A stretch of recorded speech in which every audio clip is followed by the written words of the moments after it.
Yemen rebels strike oil depot in Saudi city hosting F1 race. Yemen's Iran-backed Houthi rebels have attacked an oil depot in the Saudi city of Jeddah ahead of a Formula One race in the kingdom. 308. Jeddah, Saudi Arabia. Yemen's Houthi rebels attacked an oil depot on Friday in the Saudi city of Jeddah ahead of a Formula One race in the kingdom. It was the rebels' highest-profile assault yet, though Saudi authorities pledged the upcoming Grand Prix would go on as scheduled. The attack targeted the same fuel depot that the Houthis had attacked in recent days, the North Jeddah bulk plant that sits just southeast of the city's international airport and is a crucial hub for Muslim pilgrims heading to Mecca. No injuries were reported in the attack. The publicly traded Saudi Arabian oil company, known as Saudi Aramco, did not respond to a request for comment. Saudi authorities acknowledged a hostile operation by the Houthis targeting the depot with a missile. In Yemen, Saudi Arabia leads a coalition battling the Iran-backed Houthis, who seized Yemen's capital of Sana'a in September 2014. The kingdom, which entered the war in 2015, has been internationally criticized for its airstrikes that have killed scores of civilians, something the Houthis point to as they launch drones. Missile sand mortars into the kingdom.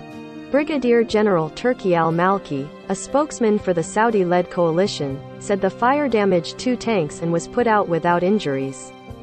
This hostile escalation targets oil facilities and aims to undermine energy security and the backbone of global economy, al-Malki said, according to the state-run Saudi press agency. These hostile attacks had no impact or repercussions in any way, shape or form on public life in Jeddah. The Saudi-led coalition warned overnight it would launch new attacks on Yemen, including on the hard-hit port city of Hodeidah. Jake Sullivan, White House National Security Advisor, condemned the attacks and called them clearly enabled by Iran, despite an ongoing UN arms embargo. While Tehran denies arming the Houthis, UN experts and Western nations have linked weaponry in the rebels' hands back to Iran. In Tehran, authorities bathed its Azadi, or freedom, square in a light projection showing the faces of Houthi leaders. At a time when the parties should be focused on de-escalation and bringing needed life-saving relief to the Yemeni people ahead of the holy month of Ramadan, the Houthis continue their destructive behavior and reckless terrorist attacks striking civilian infrastructure, U.S. Secretary of State Antony Blinken separately said in a statement. British Prime Minister Boris Johnson condemned the Houthi attacks on Twitter. "These strikes put civilian lives at risk and must stop," he wrote. An Associated Press photojournalist covering practice laps at the F1 track in Jeddah saw the smoke rising in the distance to the east, just after 5:40 p.m. As the flames rose, the tops of the tanks of the bulk plant were clearly visible some 11.5 kilometers, 7 miles, away. Drivers raced on into the evening even as the fire burned. The fire smoldered into Saturday morning. The second-ever Saudi Arabian Grand Prix in Jeddah is taking place on Sunday, though concerns had been raised by some over the recent attacks targeting the. Hours later, the F1 said plans for Saturday's third practice and qualifying and Sunday's race were still set to go ahead. The Saudi motorsport company, which promotes the race, acknowledged the attack but said the race weekend schedule will continue as planned. "We remain in direct contact with Saudi security authorities, as well as F1 and the FIA to ensure all necessary security and safety measures," the company said, referring to motorsport's governing body. "The safety and security of all our guests continues to be our main priority."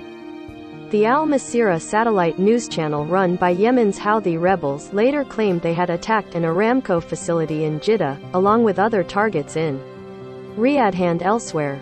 Meanwhile, Saudi state TV also acknowledged attacks in one town targeting water tanks that damaged vehicles and homes. Another attack targeted an electrical substation in an area of southwestern Saudi Arabia near the Yemeni border, state TV said. The North Jeddah bulk plant stores diesel, gasoline and jet fuel for use in Jeddah, the kingdom's second-largest city. It accounts for over a quarter of all of Saudi Arabia's supplies and also supplies fuel crucial to running a regional desalination plant. The Houthis have twice targeted the North Jeddah plant with cruise missiles. One attack came in November 2020. The last came on Sunday as part of a wider barrage by the Houthis. At the time of the 2020 attack, the targeted tank, which has a capacity of 500,000 barrels, held diesel fuel, according to a recent report by a UN panel of experts examining Yemen's war. Repairing it after the last attack cost Aramco some $1.5 million. The UN experts described the facility as a civilian target, which the Houthis should have avoided after the 2020 attack.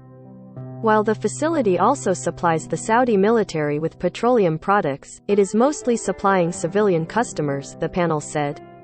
If the plant had been out of service of a significant period, the impact on the kingdom's economy as well as on the welfare of the residents of the western region would likely have been significant. Cruise missiles and drones remain difficult to defend against, though the U.S. recently sent a significant number of Patriot anti-missile interceptors to Saudi Arabia to resupply the kingdom amid the Houthi attacks.